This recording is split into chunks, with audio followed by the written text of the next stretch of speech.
The U.S. election is only a little over a month away, and it's pretty clear what the top priority is for whoever gets elected. That's to assemble an economic delta force of folks to try and tackle the fiscal cliff and other major economic issues that are affecting the United States. The question is, how do you do that? Who is it? And Rob, you've kind of come up with a little solution. Yeah, well, we've put together, and we should be launching today, the Economic Dream Team machine. It's basically fantasy football for policy and economic wonks. So basically, it allows you to choose a Treasury Secretary, Chairman of the Federal Reserve, National Economic Council Director, and a wild card for each of the two parties, for Romney and Obama. And we've given about, I don't know, 80, Dan, is it? Something like 80 different people that you can choose from? Quite a lot, at least 70, 80. Yeah, so we've scored all these people on basically five experiential, important elements of the job. So budget knowledge, finance markets, legislative, international, and then another one we call job creation, which is sort of, obviously a problem.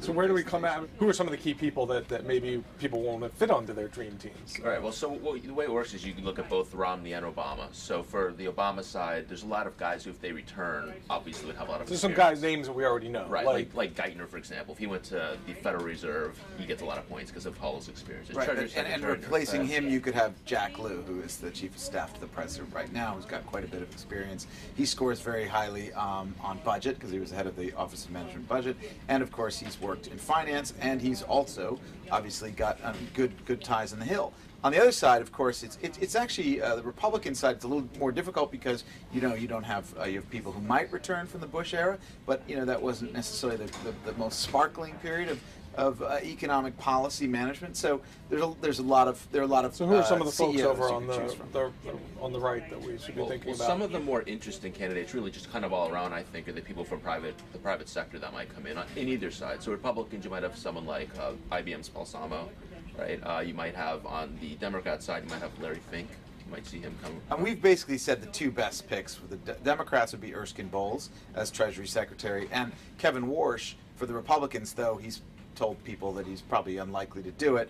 Of course, you can play either way, right? I mean, you can take people who are traditional Democrats, maybe put them on. I mean, the way to win the game, not to be a spoiler, but you can. Some of the highest people are people like Michael Bloomberg, who's an independent.